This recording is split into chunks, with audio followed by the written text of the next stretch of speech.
ambition, but not too much. If I look too feminine, I would not be taken seriously. Doing it live. Doing it live. I can't believe we're finally doing this. It's been weeks in the making. Weeks in the making, really a lifetime in the making. It's true. From the moment that we were born, this is what we were meant to do. This is where we were meant to be. Exactly. Making a podcast together. Hey, to everybody listening. Welcome to our very first episode of Two Girls in the Market. Yes! Becca, what in the world are we doing here today? Honestly, who knows? No. Oh boy. Still figuring that out, just like I'm trying to figure out my life just in general. But no, we're here to talk about what it's like to be a girl in the market. And it doesn't really matter like what age you are, what stage of life you're in, married, single. At the end of the day, we're all just girls in the market. So this is definitely a podcast that is centering women and our experiences in real estate. So the market of real estate. And also, if you are single, the dating market. Because if you haven't figured this out yet, there are a lot of parallels. That's right. So my name's Amber Haley. I am a real estate agent coming to you today from the beautiful Big Island of Hawaii. We're both real estate agents in the market, and I am joined by, do you want to introduce yourself to the audience? I'm Rebecca Daniels in the PNW, more specifically, Washington State. Yeah. In the Puget Sound area, if you're familiar with Washington. Beautiful views of Mount Rainier, which is a volcano that could blow up at any moment, but definitely not as active as your Hawaii volcanoes. Oh man, we're just coming to you from some active volcanoes right now. Anything could happen. We are Anything live. could Anything could happen. Oh my goodness. So we have been talking about doing this podcast for weeks, but really probably the content that we're going to be talking about is stuff from our entire lives as women. And then we've been in the real estate industry. I've been in the real estate industry almost 10 years now. How long have you been doing real estate? Same. This is my 10th year. Wow. Okay. So I think it's important that maybe we back up a little bit and tell everybody the story of Bekah and Amber. Oh, it's such a good story. It's such Are we going to tell them? Are we telling them the real unabridged version, or are we just being like, oh, we met at a conference and leaving it there? Maybe a little in between. Let's give them a little in between. We got to save some content for season 2 of Two Girls in the Market. So we can't give them all of the tea right now, but we got to give them a little bit of the story of Bekah and Amber. Okay. Which we have not even known each other a year. Can you believe that? No, it feels like a lifetime. Yeah. So we met in 2023, which was last year. Yeah, because it is 2024 currently. I'm like, wait, here we are. I know, it's nuts.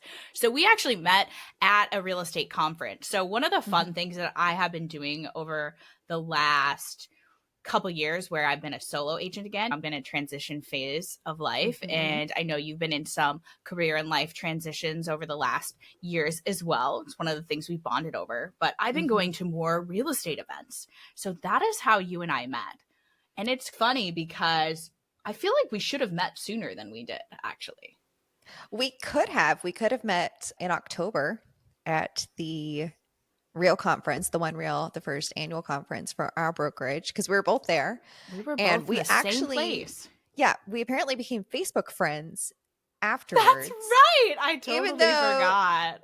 I don't know that we met, or I don't know, but somehow we became Facebook friends, didn't remember each other, and then we met at the airport in, what was it? That's right. San Antonio or Austin? I don't remember where. Houston, Texas. Houston, we have a problem.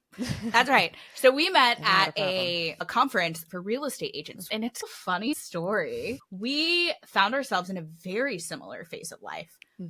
Yeah, we were having some, I would call them, maybe just to shorten the story so that we're not here for 3 hours today retelling things for the audience. But maybe we found ourselves in a couple of situationships, would you say? Maybe? Yeah, I feel like they were deeper than situationships. But so yeah, we were both in these long distance situations where we hadn't really defined the relationship or anything with these guys who were also real estate agents. who were also real enough. estate agents. Yes. Yes. And we were all going to be at the same conference together. And Yeah. we had plans to see our guys and hang out with our guys while we were there. And then we broke up or ended things, or whatever you call it. Who even knows? Yeah. But yeah, so I don't know exactly your timeline. I feel like mine was maybe like a couple weeks before. I was like, this is not going to be a thing. Should I even go? I don't know. My other plans were falling through. I then reached out to our friend, who is a mutual friend of ours. And I said, I may or may not go to this conference. It's just not really working out with my life, but I might last minute want to go. Do you know somebody? Can I room with you? And then she said, I have this friend named Bekah, and she started describing you a little bit, and she was trying to protect your privacy and not give away too much. And so she just started describing things in vague terms, and I was like, wow, this sounds like my life. Are you sure you're not telling me about my life? And then I had a horrifying thought for a minute of it sounds like me and this Bekah person might have been dating the same guy, because this is so similar. I feel like I'm going through something that maybe other people wouldn't understand, this long distance like situation, and now it's ending in this weird way, and I don't know, but it sounds like what is being described to me about this girl Bekah is like it's not exactly the same. It wasn't the same thing. We didn't have the same situation, but it was. Yeah. It was our first time seeing both these people in person since everything ended. Yeah. Oh, joy. Yeah. Even if it had been the same guy, I still think that we would have gotten on really well. I think we would have bonded even more over that. It wouldn't have been oh my gosh, I can't believe that you were seeing the same guy as me at the same time type of situation. Yeah, interestingly enough. And that just speaks to the power of female friendship, because Bekah and I had these situationships, they ended, and for whatever reason, I truly believe maybe it happened to bring us together, but because it became this messy thing. There was supposed to be a love story at that conference. It was the love story of Bekah and Amber. It wasn't the love story with these guys. It was the greatest love story that's ever been told, and really is a testament to the underrated power and value of female friendship. Yes. Yeah. I remember the moment that we realized that we had both been through a similar situation, because I didn't know everything. And so I think it was after we had seen my person, and I was just, girl talk. What was the vibe? Was that weird? I need to get an opinion. I was like, kind of, you had just seen the guy. Yeah. And then you opened up about your whole thing, and then we just started talking about love and relationships, but then we also got into life and experiences and values, and that's been this ongoing conversation, and we've really found a lot of things that we align on. There's a lot of things that we maybe don't align on entirely, because we do have different backgrounds and viewpoints on things, but I think at the core of it all, we really value and appreciate women, and we want to help elevate women's voices and our experiences and share all the ins and outs of whether you are married or single, old or young, been in the business a year, 10 years, 20 years, whatever the case may be. There's a lot of overlap in what we've all gone through, what we've all seen. And at the end of the day, we're all just girls in the market. Oh, I love that. We're all just girls in the market having girls in the market moments. Have you had any girls in the market moments lately? Because this is a place where we're going to be sharing stories about life and love and real estate and being a woman in business. I don't think I told you about this. This happened the other day where I started this accountability partner thing with Nate. He's one of our friends who's also a realtor, obviously. So it's beginning of the year. We're going to do our accountability call. And I texted him. I'm like, hey, it's 30 minutes before our call. I was like, hey, ready for our call? And I don't hear anything back from him. And then the time passes that we're supposed to chat. And I'm like, okay, that's really weird that he didn't text back, didn't call, like nothing. So then I go to open up my text to look, and I'm like, oh, wait. I forgot that I renamed Nate to Nathan Potato in my phone. Don't ask.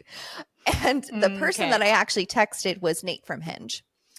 Nate from Hinge.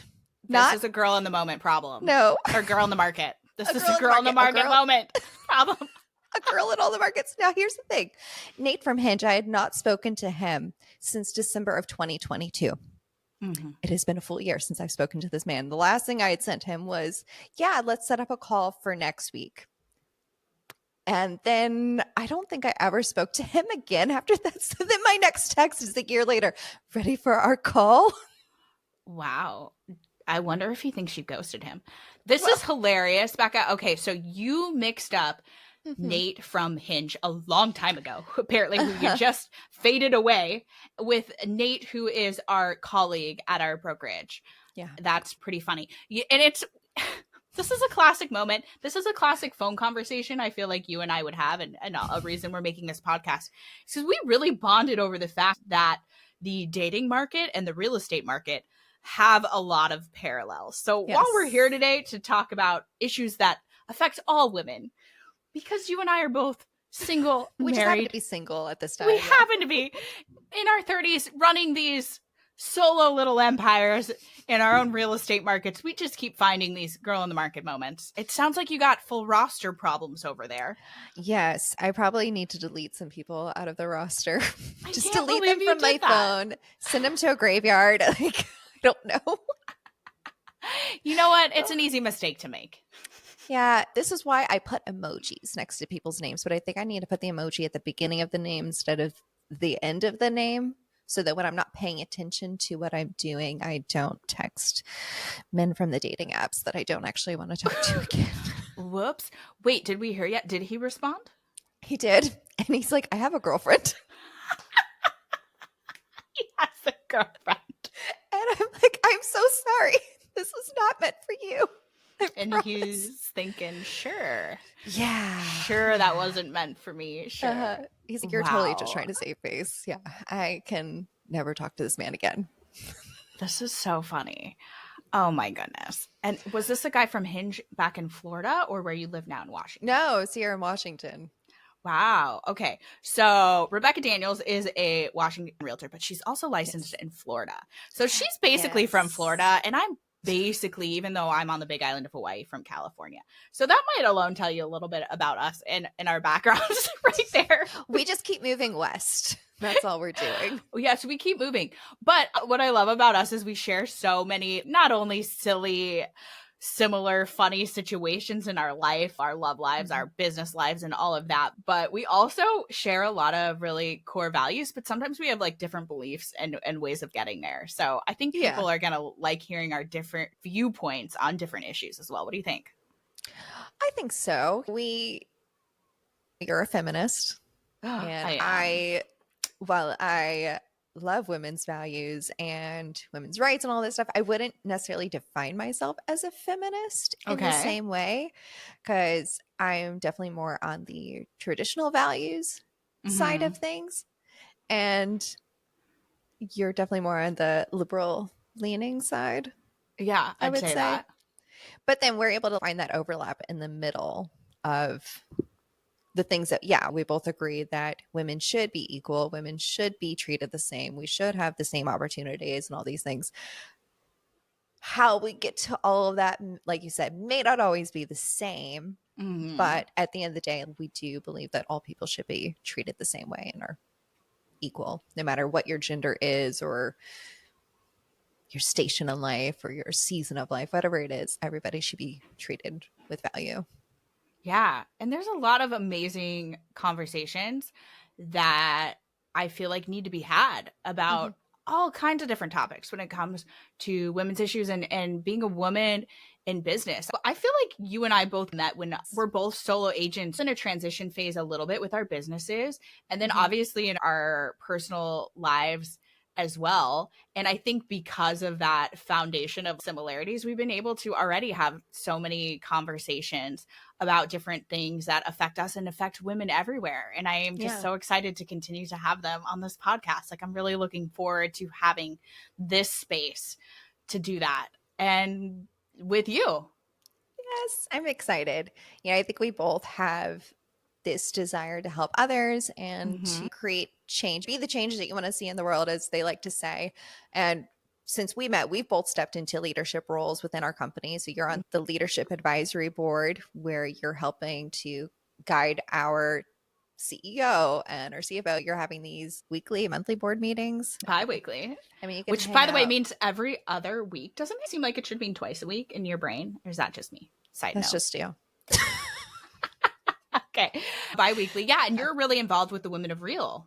Yeah. So the Women of Real, we have representatives in, I think, every state. And so I'm one of our state representatives. And so we put together these monthly meetups. We're raising funds for different things. We're just trying to really make an impact in our local community, but also gathering together with women to help encourage and support one another in this business and coming at growing your business, growing your brand from a female specific perspective, because I think there's a lot of coaches out there that are really great, but a lot of it is, I think, very one dimensional or coming at it from a male perspective. And I cringe at saying that a little bit, but when you see a lot of these coaches, they're like, oh, you just get up at 4 a.m. and you just go to the gym and you just do this and you just do that. And they list out all these things. And that's great. Who's taking care of your kids while you're doing all of that?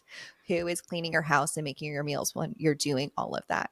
And if you're the guy who's married, it's a little bit easier because you have your domestic partner who's really handling that domestic load. And so for women, maybe a little bit different. And yeah, I don't have kids and I'm not married, so I'm dealing with it all on my own. But then we also have the other side of it of our biology is different. Our hormones are different. There's cycle syncing that we talk about, and we have different energy levels throughout the month. So that's some of the stuff that we cover in our local meetups.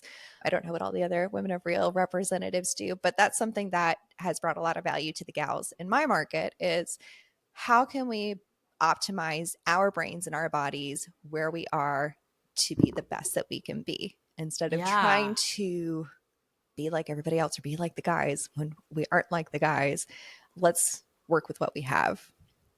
So, wow, I loved hearing you explain that because I feel like I just learned even more about you and about your heart and your work in Washington and beyond. That's really exciting to me. I'm going to tell you something, and it might be a little surprising to you and to people listening.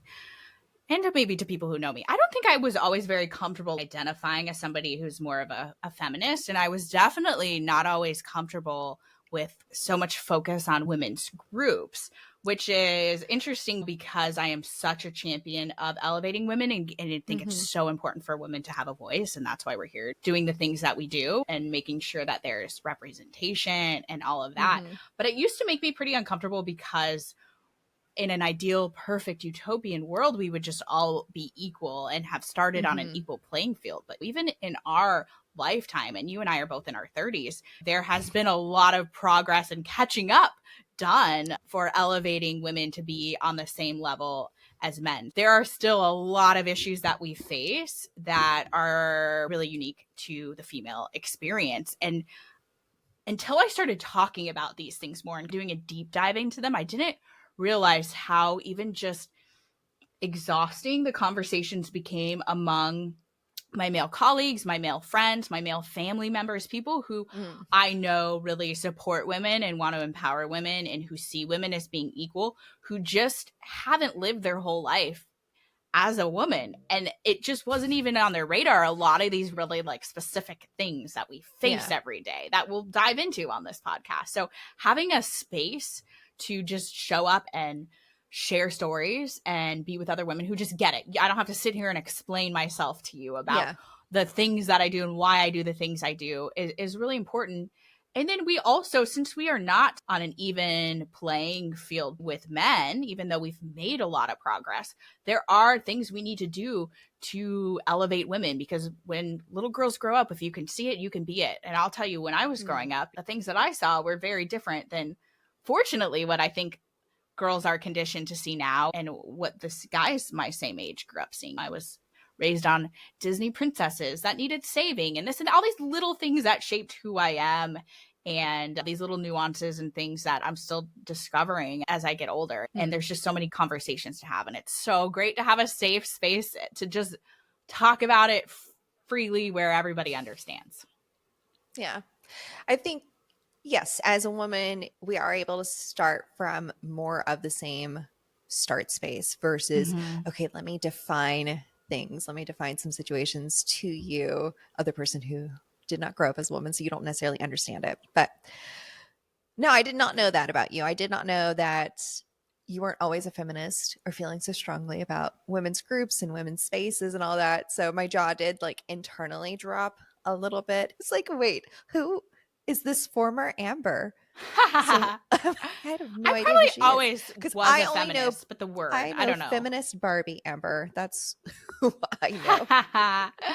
Yeah, it's just something that's become more and more important and relevant in my Mhm. life, especially in the last few years of my life. Why it's become, honestly, whether I want it to be or not, this is what life has given me. This is what I am here on this earth to do, and the legacy that I want is Mhm. empowering women and elevating women because of where I'm at and Mhm. my unique challenges I face and the unique gifts I've been given. And I see a lot of that in you too, so it's so fun that we can team up and create a space to do this together. Yes, I'm excited for it. I think that shared desire to leave a legacy and to have a positive impact on those around us is definitely what's been the catalyst behind all of this. We both got started in real estate 10 years ago, so we've seen some changes throughout the business world, throughout our society. I think a lot of positive changes, honestly, for women. Maybe some negative, but that's just the world and life. But for the most part, I think there's been a lot of positive changes. And I don't know if this has been your experience, but I've noticed that, how do I put this? I think as you're talking about growing up, watching movies, being somewhat conditioned to think in a certain way, I think that's definitely a lot of stuff that I've had to undo in my adult life of what's okay, what's not okay, what I have to put up with, what I don't have to put up with, and about how I like to, okay, how do I put this? We deal with guys, right, in our DMs who maybe aren't sending us the most appropriate things. So you and I are both pretty active on social media. Yeah. So there's a lot of eyes, and everyone knows how the internet works. I don't need to Yeah. explain it, but okay. The internet works the way that the internet works. So one of the things that I like to do is I like to shame men publicly who send me inappropriate things, not just like any guy. And I've gone into this story of why I do it. And it's because growing up, I didn't think you were really allowed to say no to people. Like you just had to be nice all the time and you just have to like smile and nod and deal with it. And I had to learn the hard way that no, like it's okay to say no. It doesn't mean that you're not a nice person. It doesn't mean that you're not kind. You're allowed to tell somebody, hey, you're being a creep and I want you to leave me alone. And so I just didn't have a lot of women around me in business or in real estate who had that same perspective or who were showing that. And so after going through these experiences, no matter what I go through, I always want to be able to take a learning experience out of it and then be able to help others and empower others. And so we share these stories, we share these experiences because I want to be that person for that other young woman who's coming into the real estate industry or that young woman who's going through life and growing up to let them know, hey, if this happens to you, you're not alone in it. You don't have to put up with it. And here's a way to deal with these things. And it's not just for the young women, it's all women of all ages, whether you're married or single. We've all dealt with some creepy, uncomfortable situations. So yeah, and it takes, I think, having conversations like this, like that's definitely something that I also learned later in life. And it wasn't until I started deep diving into some of these conversations with my girlfriends specifically where we realized, wow, we really grew up being taught that our job was to make the men around us feel comfortable, even at our own expense. And that sounds bad. It's not like an anti-male bashing thing. It's just like when you really analyze how we're conditioned in society, say a man at a party maybe makes a sideways comment about what I'm wearing, I might have like just chuckled it off because I don't want to make anybody uncomfortable. When don't really, want to make waves. Yeah, we don't want to make waves. When really we don't need to be doing that. But it blew my mind when I first started having these realizations where it's, wow, I thought I just had to be okay with that when I don't. And how are the ways that we deal with it? And then what are like the repercussions of us dealing with that? Because it's something I could talk about I won't get too in the weeds about it because there's so much to say in further episodes. But yeah, I think we could dedicate an entire episode to that. These are all the things that kind of have led into us creating this podcast and why we're wanting to have these conversations and the goal and the mission of the Two Girls in the Market. Yeah, Content and everything else. We're a whole lot of fun. One of my favorite things about working with you, Bekah, is that I feel like we have similar personalities. We like to keep things lighthearted and funny, but also the conversations that come out of these. For example, we like to make funny social media content together. Irreverent, inappropriate reels. Some people would not like them, but other people love them. Yeah, we have the same taste in comedy, but we can also bring out the serious side in a lighter way and share it with people just to put it out there a little bit more, because I think the world needs more of it. I think it's a great time to have these conversations. So I think you and I can do it in a fun way that's going to keep people entertained, keep people a part of the conversation, and just be really relatable for a lot of women. Yeah. So speaking of content that we like to make that's inappropriate, maybe some people would say it's unprofessional. Checking out our reels about dating and all those different things. We're big proponents of your vibe attracts your tribe, right? The content that we put out there, it may not be for everybody. I know my clients laugh at our videos. They think they're great. But other people are like, oh, that's inappropriate. So I want to share this story with you that I saw on one of those real estate mastermind groups that's on Facebook, which most of them are dumpster fires. Everyone's giving their 2 cents, and it's usually very terrible advice. So if you're a new agent, please don't go to these groups for your advice. It's never going to end up well. Anyway, so this person, I saw this last night. And I was like, I have to bring this up to Amber tomorrow. So, of course, it's posted anonymously. Okay, obviously. Yeah. Yeah. So this person says, planning on, quote, breaking up, end quote, with a local lending partner after they made a New Year goal post that included goals about their dating life in their business social media. Should I have the conversation that this is tacky, unprofessional, and not aligned with the professional values I want to share with our mutual clients, or just ghost them gracefully? Shrugging emoji. So they are worried about their professional ties to somebody who made a post that also talked about their goals in their personal life, specifically dating. Yeah. And I wonder if it was maybe a goal, a health goal or something, if that would have felt so inappropriate to the other person. Right. For me, this is something newer that I'm dealing with. So I think the old ways of doing marketing, at least in my business for real estate, was very stale and very much like, here is a house that I have for sale, just listed, just sold, this and that. It wasn't about anything other than the dry stuff. And now I feel like the way of modern marketing, and at least the way that you and I have embraced it, and a lot of people, particularly maybe at our company, or people who do different types of marketing, maybe who are bigger on social media or in different spaces, we actually use a lot of, if it's not exactly our personal lives, it's a lot of things that play off of our personal lives. Inspired by. Exactly. For example, you and I have made a good amount of content playing off of the hilarious similarities between our parallels. dating lives, the parallels, dating lives, and the real estate market, the dating market and the real estate market. There's endless parallels. It's something we've bonded over, and we've made silly content that some people might think is an inappropriate way to market a real estate business. But I personally think it just shows my personality, your personality, and I've gotten great feedback from it. So I think it's pretty funny that this person feels like they need to break ties because somebody brought up something in their personal life. I do think there is like a line, though. If you get a little too much of your personal life and you're not, obviously if you're being unethical, that's an absolute no. If you're oversharing or you're not doing it in a high quality way, I think there are ways that might be a no for me, but just sharing about your dating life goal, that's just keeping it real and relatable. Yeah, I'm trying to think of what would be considered an unprofessional dating goal. Would it be like, I want to date 200 people this year?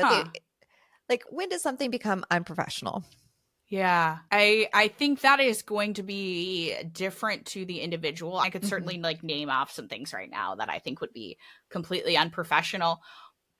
But it's also, you you're not for everybody and I'm not for everybody. We got to find people that our marketing aligns with. So these people are clearly not a good match, and that's okay. Yeah. That's okay. But that's going to be really to the individual. There are some people who think it's very important to them to not use certain words that we have deemed in our language are bad words. And so they would never put that in their marketing. And some people, I'm talking about real estate people in particular, but I'm sure in any industry, you go on their YouTube channel and it's dropping F-bombs left and right. And that's just part of who they are as a person and part of their brand. And probably people who work with them are just fine with that. Is that inappropriate? Or is that not? It's up to the individual what you think is appropriate or not. But I think if you are acting in an ethical way, you're serving your clients, it's high quality. That is a more subjective thing for sure. I ended up finding what that gal actually posted, the lending partner, because she was tagged in the comments.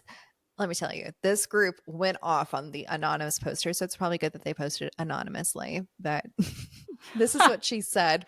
She said, kissing 2023 goodbye and embracing 2024. Here are a few things close to my heart that I'm genuinely looking forward to. 1, planning some awesome family getaways with my kiddos. Can't wait for those unforgettable moments. 2, taking a leap and putting Revolution Mortgage on the map in coastal Virginia. Stepping out of my comfort zone, but ready for the challenge. 3, diving back into the dating world. Wish me luck. It's time for some new adventures and connections. Here's to a year of growth and good vibes. She just said she's diving back into the dating world, and that's diving back in. Honestly, so tacky, so unprofessional. I just can't believe that this person wrote that. Interesting. Yeah, no, I don't see anything unprofessional about that. You don't need to share about your dating life if you don't want to, but that was certainly, you would have thought she was naming off the amount of, I don't know. Yeah, I don't know what would be considered unprofessional or tacky with it. Yeah, there's a lot of it's like planning on dating all of my clients this year. Maybe don't share that part. But maybe if that's how you want to get your clients at the same time, you do. I guess. That's interesting. It just goes to show you there is a big disconnect with people, and there's like a lot of ways to do marketing too. So this is a conversation both about, I think, gender issues and about modern marketing. But that's fascinating. I can't believe that's all she put, and so many people came in the comments. But yeah, that's Facebook for you, though, too. I think it just goes to show that, like you said before, you're not going to be for everybody, and that's okay. You should do what is right for you, what's authentic when it comes to your marketing, when it comes to your dating life, and when it comes to your business. However it is that you choose to do it, do what makes sense for you, and who cares what these guys say. Yep, that's right. And just remember, we're all just navigating this world together. Becca and I are on this journey in real estate. Probably most of you are in real estate too. I'm excited to share more stories like this and deep dive into them. And also just talk about all of our triumphs that we've had, all of the challenges that we've had, and really the magic that can come from women growing together professionally and supporting each other in their personal lives. And that's really what this podcast is all about. Yes. This has been fun. I can't wait till the next one. And we'll see you guys next week. Yeah. And just remember, whether you are closing a deal in the real estate world or maybe in your personal life, I don't know. Whether stealing the deal. Yeah. Wherever you're at in life. We're all just girls in the market. And we're here to do it together and break barriers. So keep shining, everyone. See y'all next week. Bye.